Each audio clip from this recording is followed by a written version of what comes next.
사랑 많으신 주님 감사합니다. 오직 예수의 이름만이 우리 삶의 유일한 기준입니다.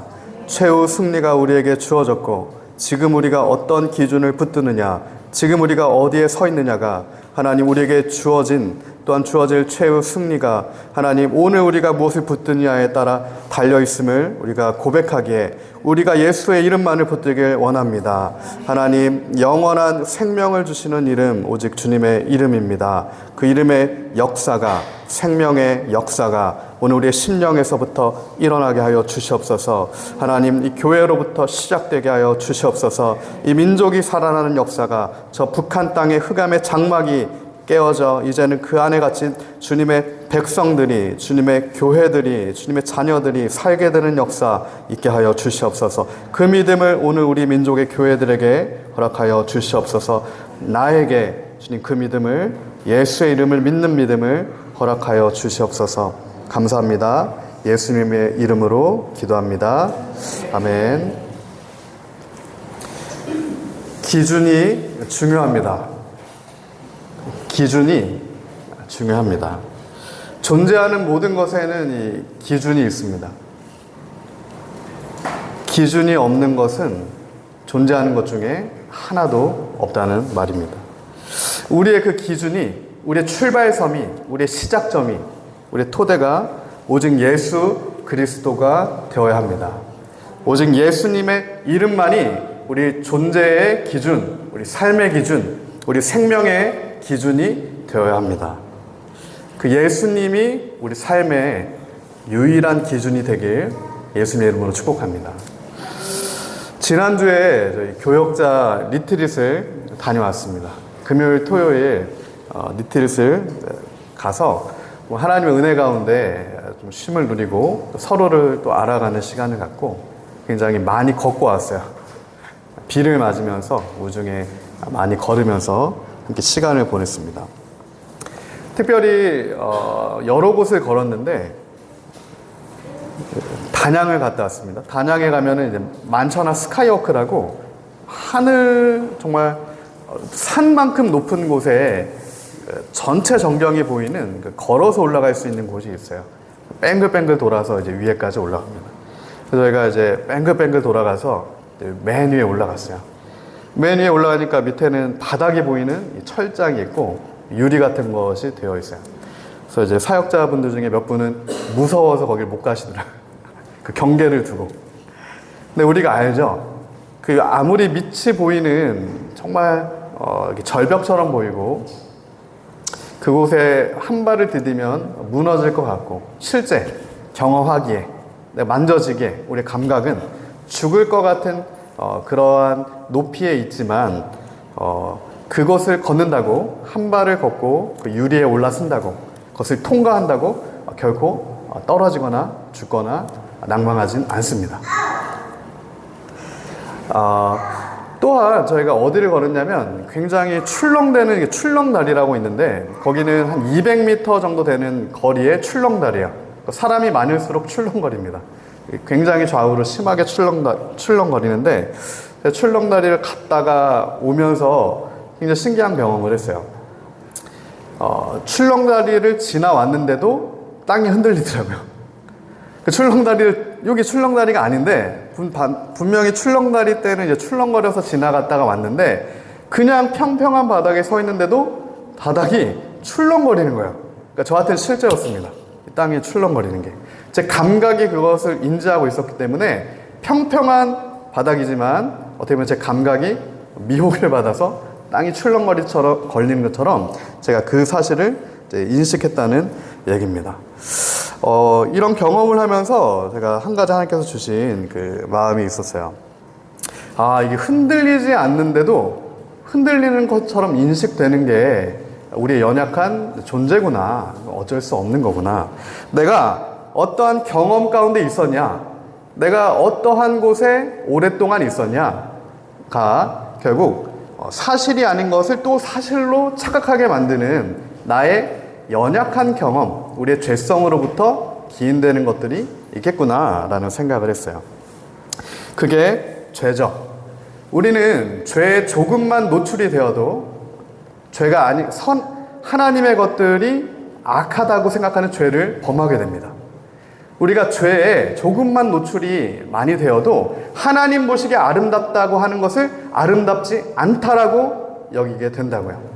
우리가 죄 가운데 머무르면 머무를수록 하나님이 기뻐하시는 것을 나는 기뻐하지 않게 됩니다. 이게 우리의 뿌리 깊은 토대로부터의 죄인된 죄의 기준이에요. 잘못된 기준입니다. 나의 경험에 근거한 잘못된 기준이에요. 내 연약한 인식에 근거한 잘못된 기준입니다. 죄에 근거한 죄의 기준입니다. 그 잘못된 기준이 오늘 우리의 인간의 기준이 되었다는 겁니다. 예수님께서는 그 기준을 바꾸기 위해 오셨어요. 그 죄의 기준을 생명의 기준으로 바꾸기 위해 오신 겁니다. 죄의 이름의 권세, 사망 권세의 기준을 예수 이름의 생명의 권세로 그 기준을 바꿔주시기 위해 십자가와 부활을 통해 오늘 우리에게 그 이름을 알려주신 겁니다. 그렇기 때문에 이 세상의 죄는 본질적으로 최후의 날에 하나님 앞에 심판받을 수 없는 죄는 그 하나님이 주셨던 생명의 기준을 잃어버린 죄밖에는 없을 겁니다. 그 생명의 기준, 예수의 이름을 붙들지 않는 자는 모두 최후 승리가 아닌 심판과 죽음과 멸망 가운데 처할 수밖에 없다는 겁니다. 그렇기 때문에 오늘 우리가 다시 한번 우리의 기준을 확인하길 원합니다. 변하지 않는 기준이 필요해요. 어떠한 흔들림에도, 어떠한 낭망에도, 어떠한 환경에도, 어떠한 속임에도 흔들리지 않는 진짜 실체적인 변하지 않는 그 기준, 예수 이름의 새로운 기준이 필요합니다. 우리 삶에 그 새로운 예수의 이름의 기준이 필요해요. 오늘 본문을 보니까 이 세상에서는 그 예수의 이름을 선포하는 자, 새로운 예수의 이름의 기준을 증거하는 자들에게 이렇게 얘기합니다. 28절이죠. 우리가 이 이름으로 사람을 가르치지 말라고 언금하였으되 너희가 너희 가르침을 예루살렘에 가득하게 하니 이 사람의 피를 우리에게로 돌리고자 함이로다. 그 새로운 기준이 제시됐을 때, 예수 이름의 생명의 기준이 선포되었을 때 뭐라고 얘기합니까? 그 이름으로 가르치지 말아라. 오직 예수의 이름을 가르치지 말아라. 그 예수의 이름은 아이러니하지만 세상을 살리는 유일한 기준임에도 불구하고 세상이 금하는 유일한 기준이기도 합니다. 이 세상은 특별히 포스트모더니즘을 살고 있는 이 시대는 모든 기준을 다 허용합니다. 네가 생각하는, 네가 옳다고 여기는 너의 감각이 착각이어도 그게 실제라고 느끼다면 그 기준이 맞아 라는 게 오늘 이 세상이 우리에게 제시하는 기준이에요.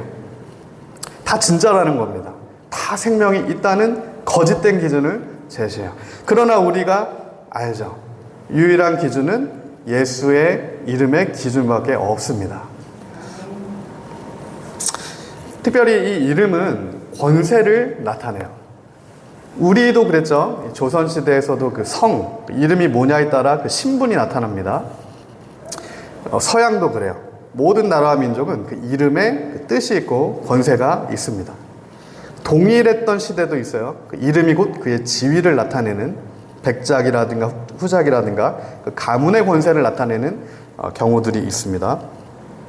오늘 그 예수 이름에 하나님의 자녀가 되는 권세가 있는 겁니다. 그 예수의 이름에 하나님의 자녀가 되는 권세가 있다고요. 그렇기 때문에 그 권세에 놓인 그 싸움을 우리가 하고 있는 거예요. 그 예수의 이름을 믿음으로 하나님의 자녀가 되는 권세를 얻을 것인가? 예수님의 이름을 믿지 않으므로 이미 주어진 하나님이 주신 권세임에도 그 권세를 빼앗길 것인가 하는 그 예수 이름의 싸움이 우리 삶 가운데 실질적으로 놓여 있다는 겁니다. 요한복음 1장 12절은 다음과 같이 증거합니다. 영접하는 자 곧 그 이름을 믿는 자들에게는 하나님의 자녀가 되는 권세를 주셨으니. 누구에게 그 하나님의 자녀가 되는 권세가 주어진다는 겁니까? 예수님을 그리스도로 영접하는 자, 예수님을 그리스도로 믿는 자. 믿는 자에게만 하나님의 권세가, 자녀됨의 권세가, 최후 승리의 권세가 주어지는 겁니다.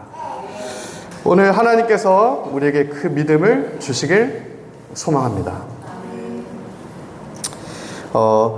이 예수는 그리스도라는 것을 사람들에게 가르치지 말아라. 이것들이 오늘 대제사장들과 세상이 이 제자들에게 금했던 기준이죠.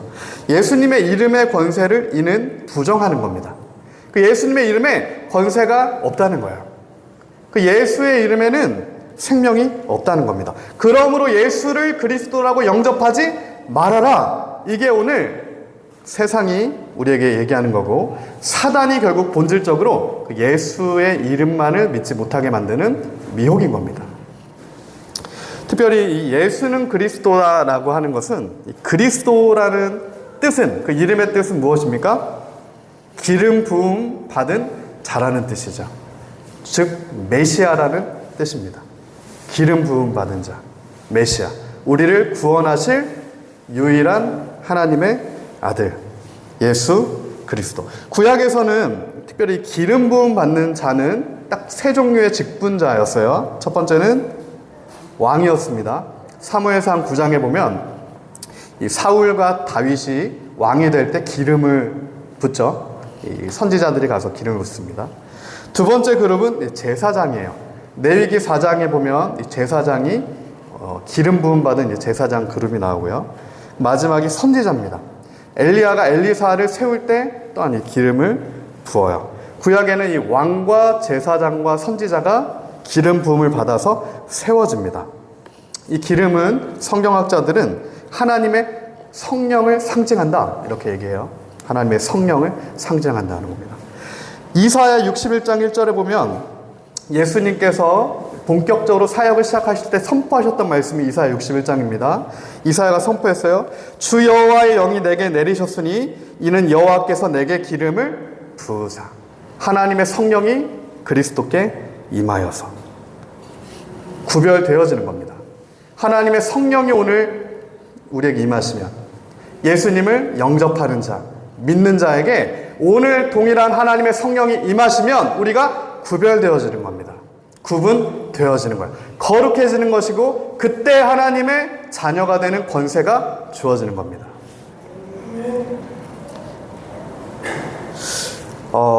근데 성경을 보면 그 기름 부음 받은 메시아 예수 그리스도, 그 이름 앞에 크게 두 가지 반응이 나타나는 것을 우리가 이 본문을 보면 알 수 있어요.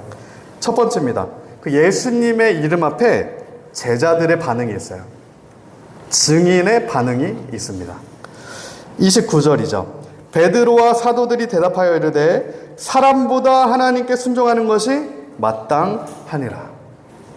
이 위협과 낭망 앞에서, 낙심 가운데 세상의 큰 이 위협 앞에서 제자들이 보인 반응이죠. 사람보다 하나님께 순종하는 것이 옳다는 겁니다. 사람보다, 수많은 사람보다 하나님께 바로 서 있는 것이 옳다는 말을 하는 거예요. 하나님께 순종하는 것, 하나님의 말씀을 듣는 것, 또 그 말씀을 붙들고 그 말씀대로 나아가는 것. 지난주에 우리가 사도행전 강해를 계속하고 있는데 4장에 나왔던 베드로와 그 제자의 태도와 동일한 고백이죠. 4장 17절은 이렇게 말했습니다.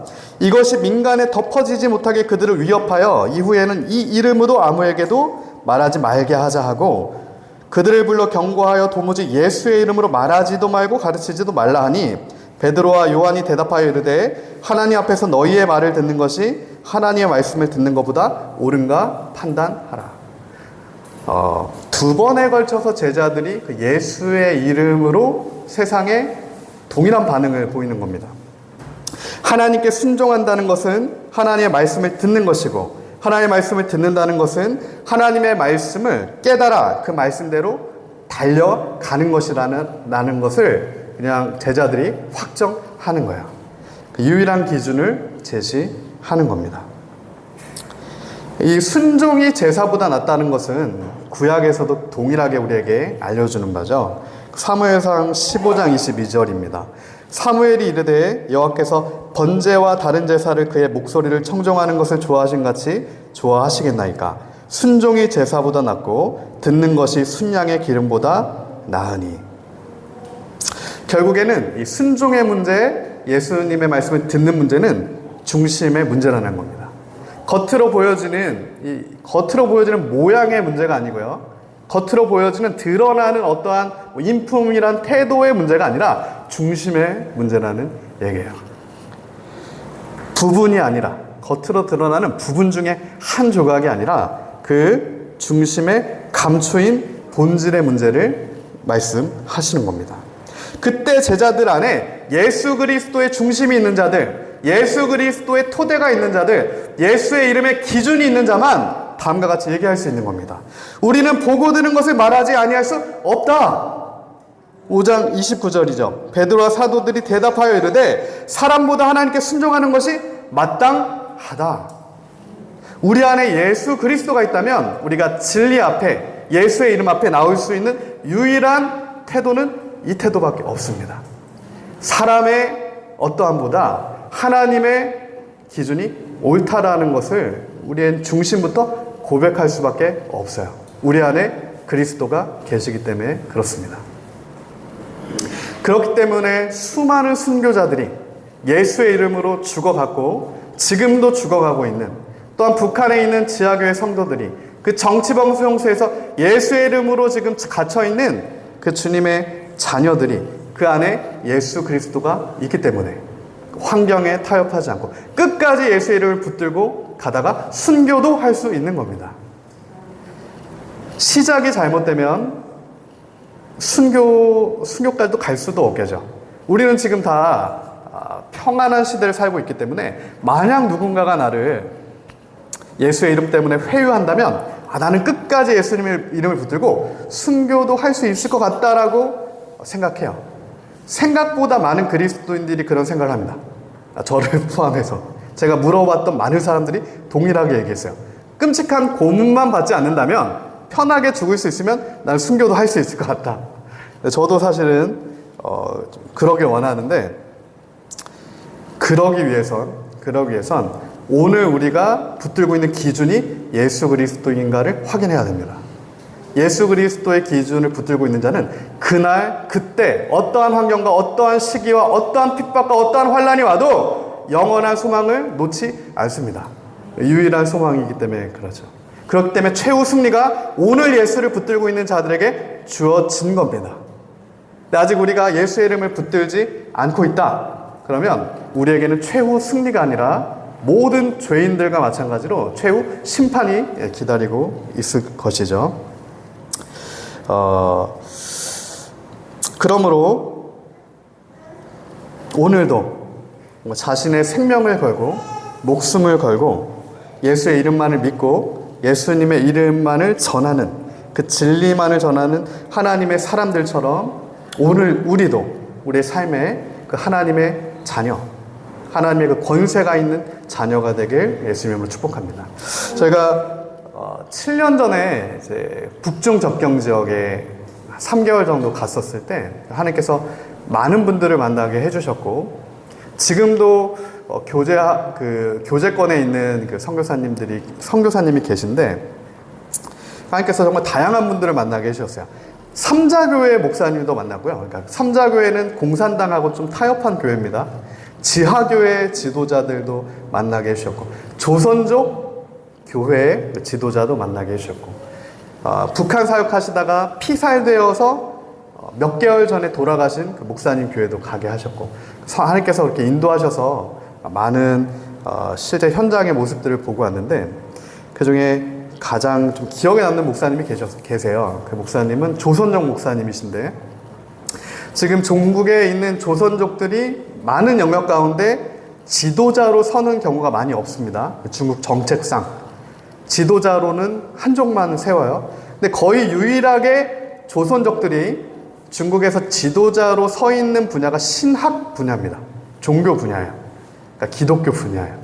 그 조선족 출신 분들이 북경대라든가 칭화대 나와서 정말 한국에서 또 공부하고 와서 중국 교회 지도자들이 다 돼 있어요. 그래서 중국 지하교회가 그 조선족 목사님들한테 이렇게 기도도 받고 상의도 하고 말씀을 배우는 게 지금 중국 교회들의 상황인 것을 저희가 보고 왔는데, 그 당시에 이제 10년 이상 감금되신 목사님이 계셨어요. 그 지하교회 목사님이셨는데 예수의 이름에 타협하지 않아서 중국 공산당이 10년을 넘게 회유했습니다. 타협해라. 교회 하지 말라는 게 아니다. 교회 해. 건물 지어. 근데 우리가 하는 정책, 공산당이 너희에게 준 정책만 수용해라. 삼자교회죠. 거짓교회입니다. 가짜교회예요. 예수의 이름만이 아니라 예수의 이름도 써. 교회 십자가 다 오케이. 그런데 공산당의 거짓된 정책을 수용해. 그러면 바로 풀어줄게. 근데 거부하더란 말입니다. 10몇 년을. 저희가 갔을 때도 그 목사님께서는 집에서 한 발짝도 밖에 나오지 못하는 상태예요. 밖에서 들어가는 건 괜찮아요. 그러니까 저희가 이렇게 방문을 하는 건 괜찮아요. 집 문 바로 앞에 침대를 두고 공안들이 24시간 자고 노테이션을 하고 있는데 밖에서 방문은 가능하지만 직접 나가지는 못하는 상태. 사도 바울처럼 10몇 년을 예수의 이름 때문에 어떻게 보면 그리스도의 십자가를 지고 있는 상태의 목사님을 저희가 뵀어요. 그래서 저희가 느꼈습니다. 실제구나. 예수의 이름의 싸움은 실제다. 예수의 이름에 타협 없어서 받게 되는 그리스도의 고난은 실제다. 근데 우리의 환경 가운데 예수의 이름으로 인한 고난이 없기 때문에 우리가 착각하고 있는 거지, 실제 오늘날도 예수의 이름 때문에 핍박받고 고난받고 죽어가는 이들이 너무 많다는 겁니다. 대한민국을 제외하고. 중국이 그렇죠. 북한이 그렇습니다. 무슬림 국가들이 그래요. 힌두 국가들이 그렇습니다.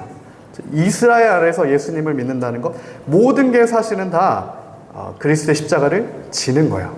그만큼 쉬운 길이 아니라는 것이 예수의 이름만을 붙들고 믿고 가는 삶이라는 겁니다.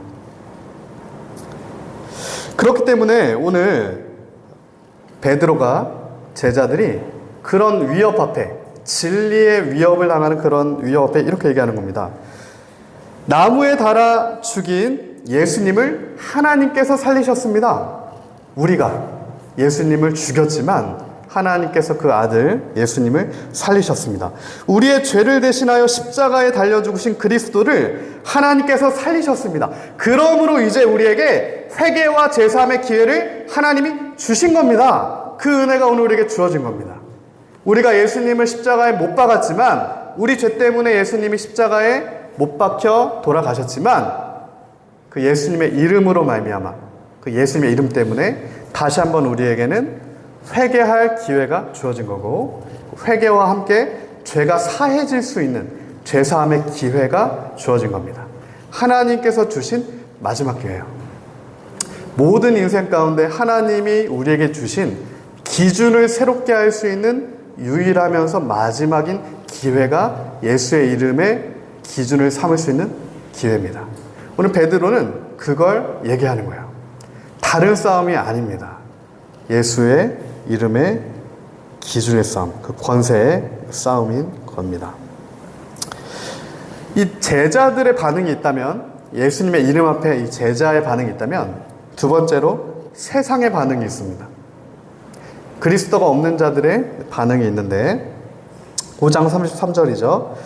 그들이 듣고 크게 노하여 사도들을 없이 하고자 할세. 듣고 노하여 사도들을 없애고자 하는 반응이 나타난다는 거예요. 우리가 그리스도의 이름을 선포할 때, 예수의 이름의 진리를 선포할 때, 그리스도인으로 살아갈 때 따라오는 세상의 조소죠. 이런 반응이 있다는 겁니다. 근데 이 세상에서도 극단의 반응이 있는데 대부분은 예수의 이름을 듣고 크게 노하는 반응을 보이고요. 오늘 두 번째 그룹이 나오죠.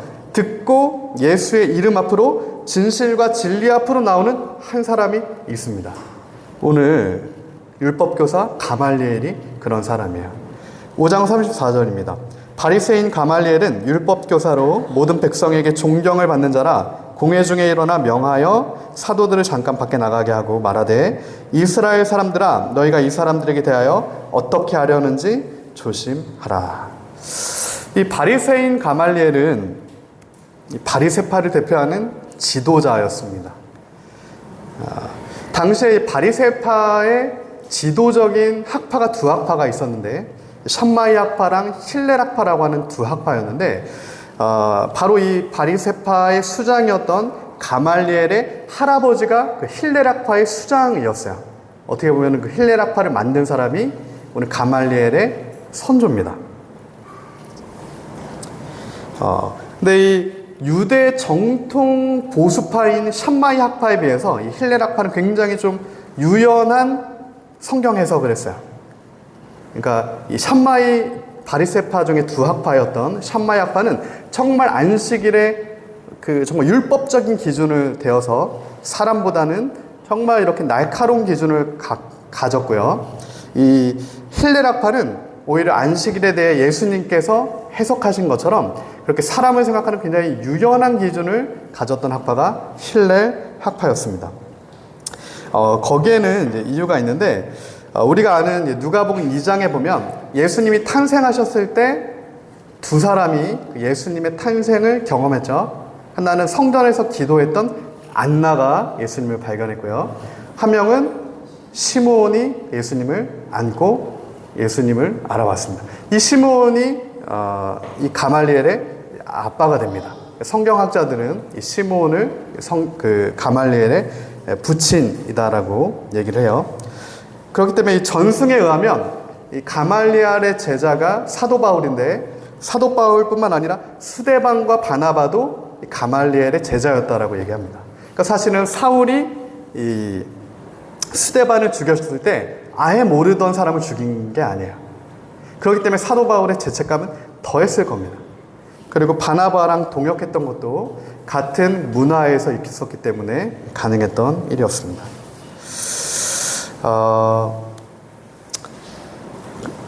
또한 이 역사학자 이 요세푸스 같은 경우는 이 가말리엘을 어떻게 얘기하냐면 가말리엘과 이 가말리엘 손자 시몬이 이 기독교 신자가 되었다라고 요세푸스에서 얘기합니다. 특별히 시몬, 이 가말리엘의 아들이 훗날 초대교회의 지도자다라고 전승에서는 얘기를 해요. 예수 이름 앞에 나오는 자에게 주신 하나님의 은혜입니다. 이 가말리엘도 당시 산헤드린의 수장이 될 정도로 공의회의 나중에 수장이 될 정도로 그러한 종교적인 지도자에 있는 위치에 있는 사람, 수많은 지도자들처럼 예수의 이름을 증거하는 제자들을 핍박하고 박해할 수 있는 위치에 있는 사람이었지만 하나님의 은혜로 말미암아 그와 그의 가문은 아버지부터 아들에 이르기까지 예수를 그리스도라 믿고 고백할 수 있는 가문이 된 겁니다. 그래서 우리가 잘 아는 그 레오나르도 다빈치가 15세기에 그렸던 그림 중에 어떤 그림이 있냐면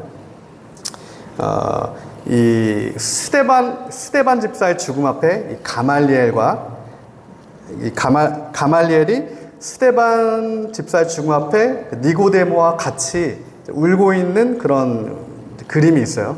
15세기의 그림 중에 이러한 전승을 토대로 이제 그렸던 그림입니다. 다시 한번 얘기하면 예수의 이름 앞에 나오는 자에게 주신 하나님의 은혜입니다. 오늘 나와 우리 가정과 가문 가운데 그 은혜가 동일하게 또한 있기를 예수님의 이름으로 축복합니다. 우리가 세상의 반응에 흔들리지 않고 세상의 위협 가운데 흔들리지 않고 오직 하나님을 바라보고 그 말씀을 붙들고 예수님의 이름만을 붙들 때 이러한 은혜가 우리의 삶에 임하게 될 겁니다.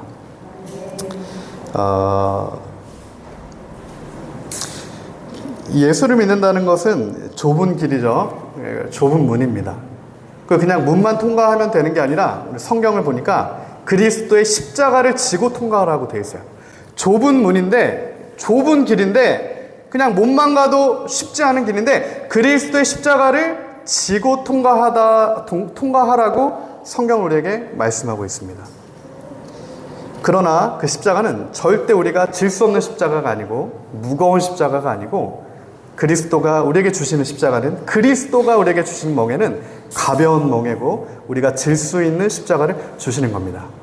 우리는 그 십자가를 지고 좁은 길을 걸어 좁은 문을 통과하여 최후 승리를 얻을 수 있습니다.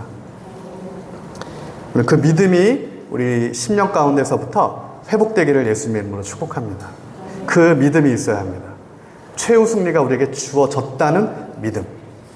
왜 그 승리가 주어졌습니까? 오늘 우리가 붙들고 있는 것이 오직 예수의 이름만, 예수의 이름의 기준이기 때문에 최후 승리는 당연한 귀결인 겁니다.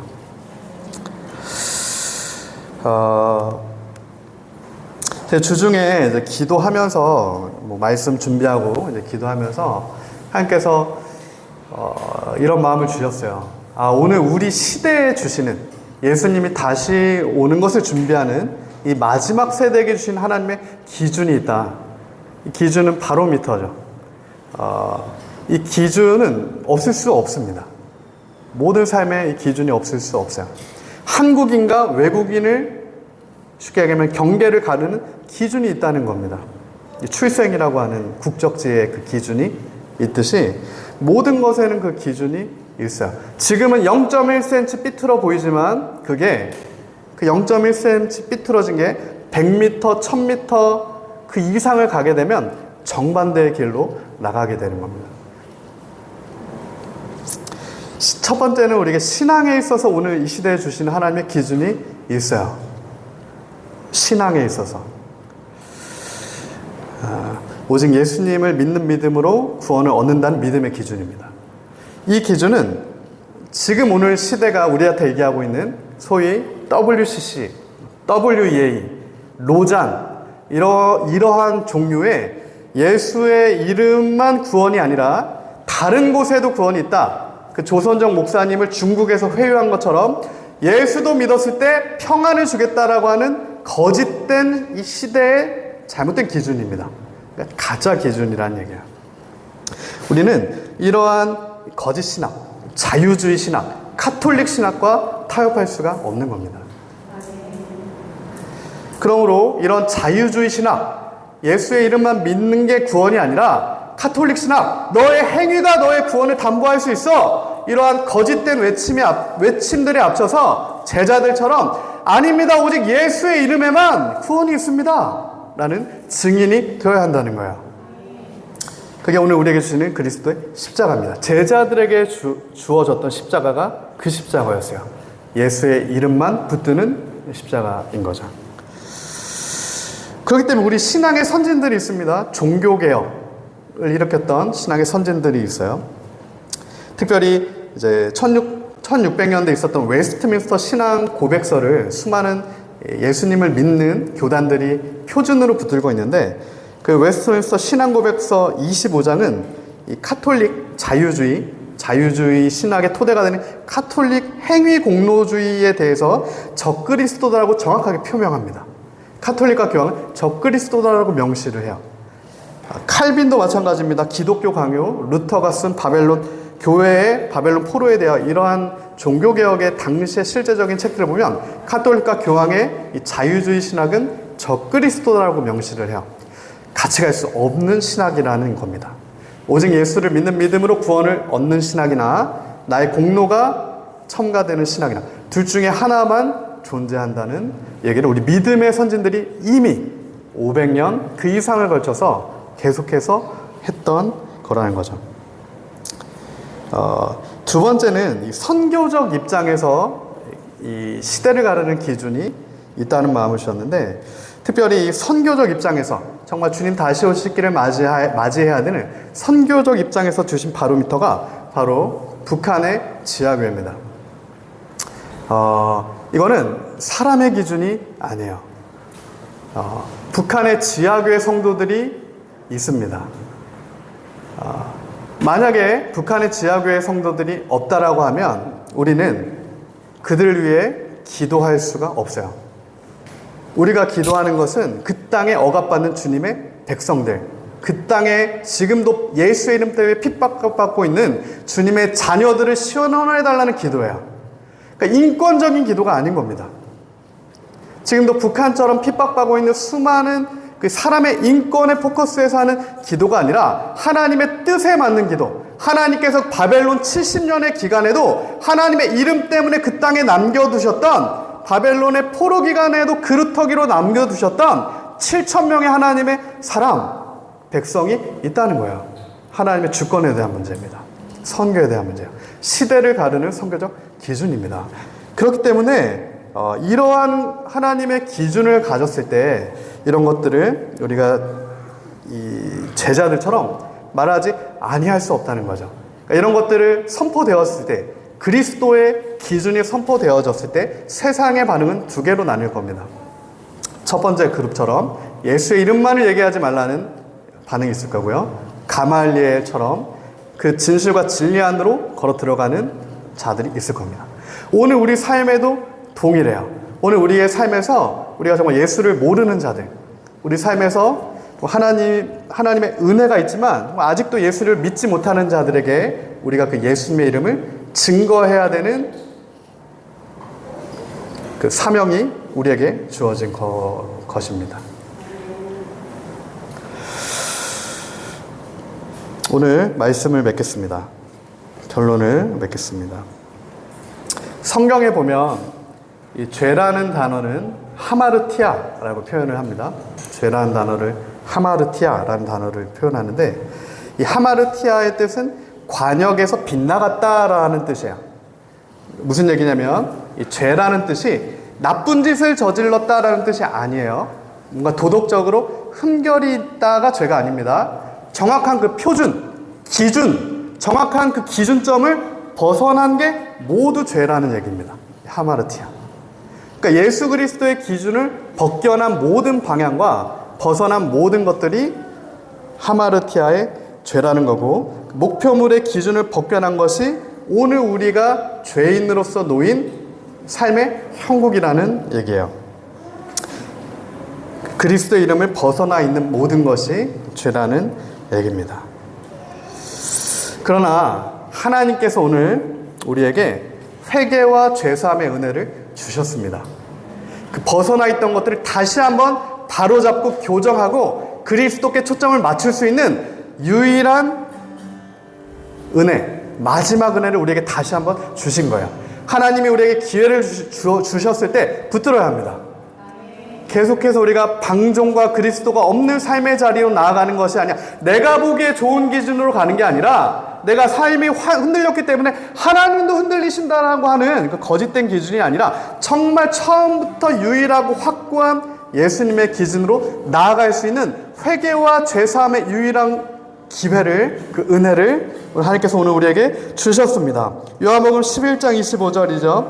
예수께서 이르시되 나는 부활이요 생명이니 나를 믿는 자는 죽어도 살게 될 것이다. 무릇 살아서 나를 믿는 자는 영원히 죽지 아니하리니 이것을 내가 믿느냐. 하나님께서 우리에게 묻고 계십니다. 이것을 네가 믿냐? 하나님 그 믿음을 우리에게 주십시오. 함께 기도하며 나아갑시다.